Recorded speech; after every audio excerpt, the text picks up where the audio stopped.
Bonjour à toutes et à tous, bienvenue dans le Visiolab. Aujourd'hui, nous allons tester le moniteur e-ink de la marque Dassault.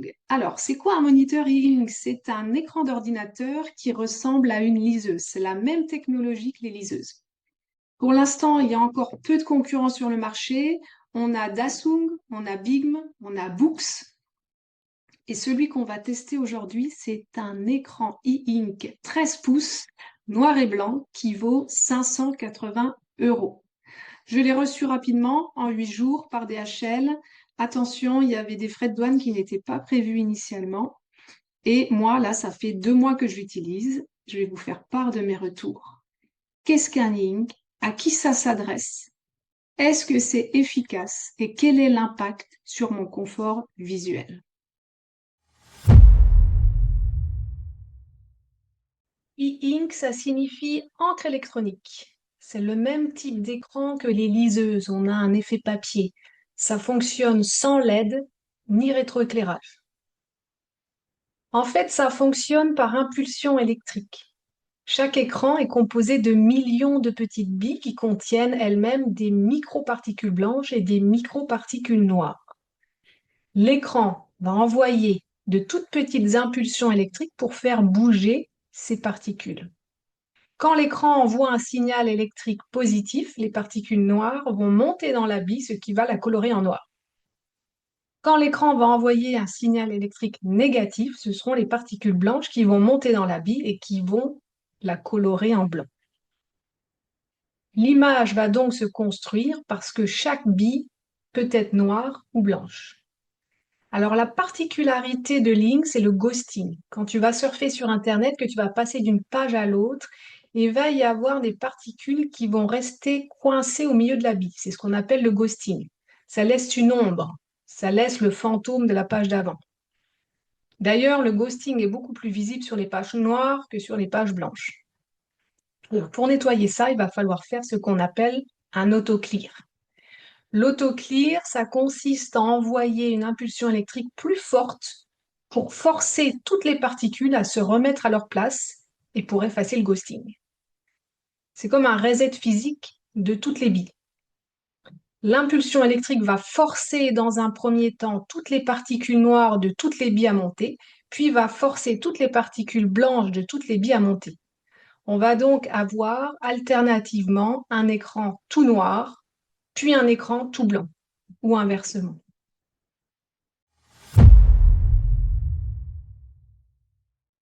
Alors, à qui s'adresse le moniteur e-ink?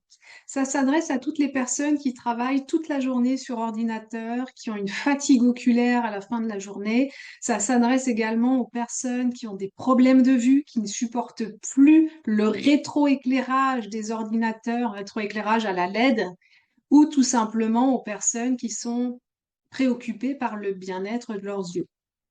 À qui ne s'adresse pas le moniteur e-ink? À ceux qui ont des Mac parce que c'est pas compatible avec des Mac. Il y a des soucis de compatibilité. Et aussi aux personnes qui travaillent souvent sur images, sur vidéo ou qui surfent beaucoup sur Internet. Parce que plus vous allez surfer sur Internet, plus vous allez regarder de vidéos ou d'images, plus il y aura de ghosting et donc plus il faudra faire de l'autoclear et ça peut être un petit peu pénible à la fin. Donc c'est principalement pour les personnes qui vont être sur des usages bureautiques, assez statiques de l'outil informatique. Voilà.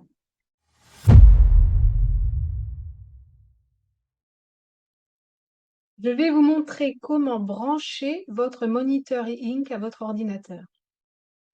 Alors c'est très simple, il y a deux possibilités. Vous pouvez le brancher en USB-C ou en HDMI. Dans tous les cas, les deux câbles sont fournis avec.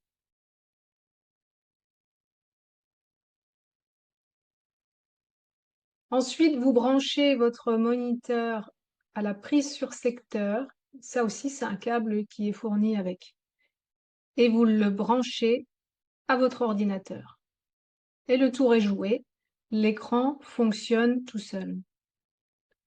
Alors, ce que j'apprécie particulièrement, c'est le petit stylet qui est derrière l'écran. Ça me permet de le positionner devant mon ordinateur. Alors voici une démonstration de l'e-ink. Vous voyez ici sur Word, c'est vraiment un beau contraste. La police est très nette, très très nette. Je fais un zoom pour que vous voyez bien. C'est très agréable de travailler sur un fichier Word, sur un e-ink, vraiment. Ça repose les yeux, incroyable. Alors il y a plusieurs modes.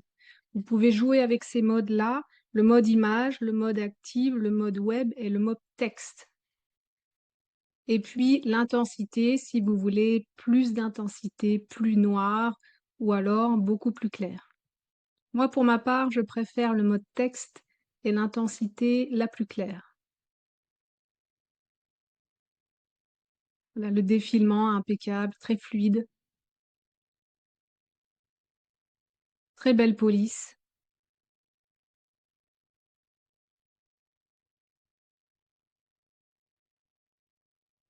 Vous voyez ici, comme c'est un fichier blanc, on ne voit pas le ghosting.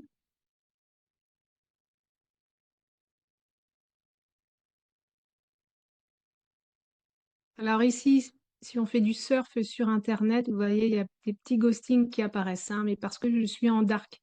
Si vous êtes en normal, Google normal, vous n'aurez pas tous ces ghostings, hein. Donc hop, un petit auto-clear et ça efface le ghosting. Vous voyez là aussi très fluide.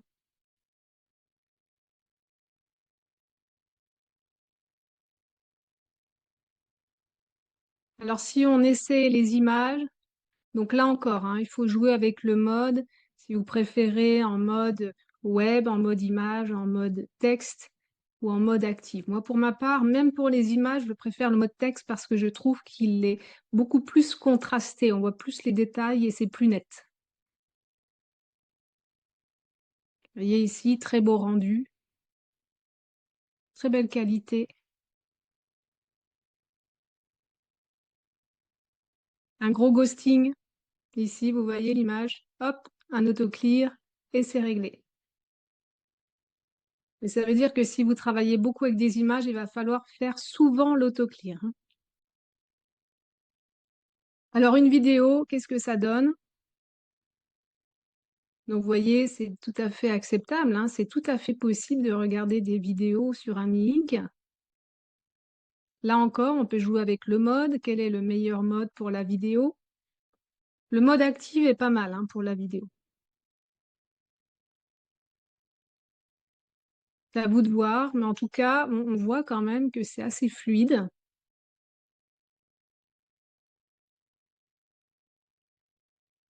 Par contre, voilà, le ghosting tout de suite derrière, si vous allez sur une page plutôt noire, mais pas de panique, avec l'autoclear, c'est vite réglé.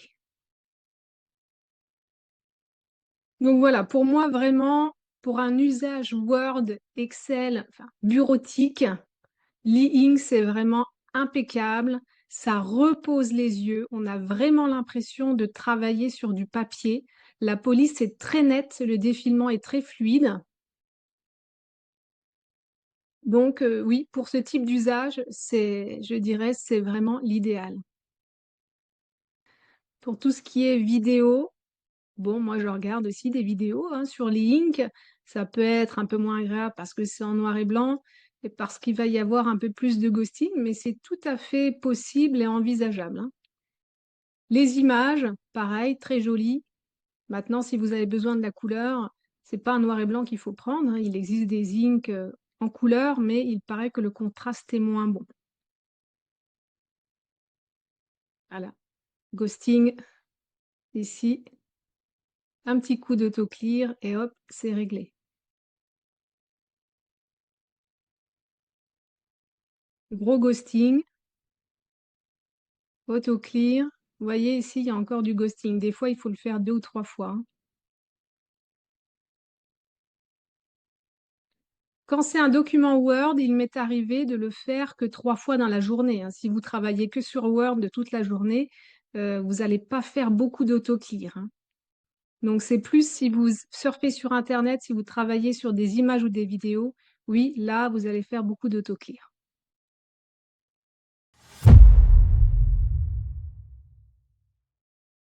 Alors, quels ont été les impacts de l'usage de 2 mois de l'e-ink sur mon confort visuel?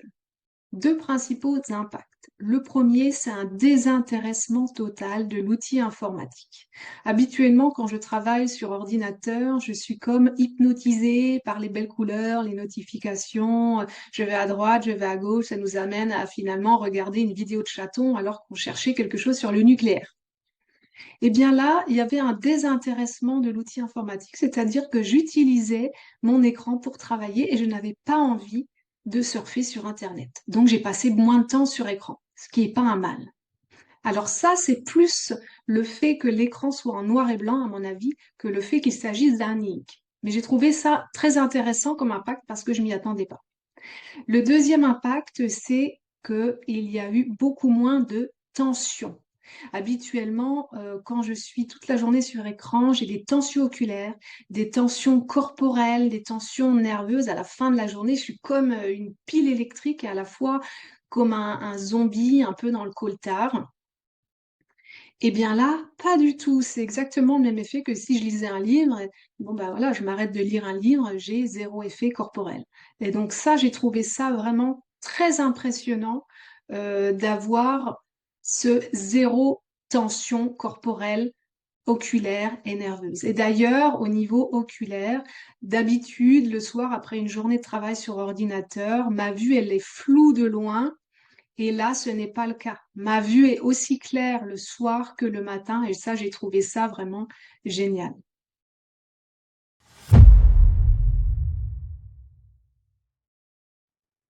Alors, conclusion, pour moi, l'e-ink, c'est l'avenir. C'est une technologie révolutionnaire qui va se développer de plus en plus. C'est une technologie encore récente, hein. Il y a une marge de progression encore sur les ghostings, sur l'autoclear, sur la couleur, les contrastes, le défilement, etc. Mais c'est une technologie qui est en très bonne voie et qui répond à un réel besoin de santé publique. Donc moi, je suis à 100% pour l'e-ink. Je réfléchis d'ailleurs à acheter un écran plus grand parce que 13 pouces, c'est bien pour de la bureautique, mais quand on commence à avoir plusieurs pages internet ou à vouloir surfer, c'est un peu compliqué. En tout cas, je vous remercie beaucoup de m'avoir écouté et si vous avez des questions, n'hésitez pas à me les poser en commentaire.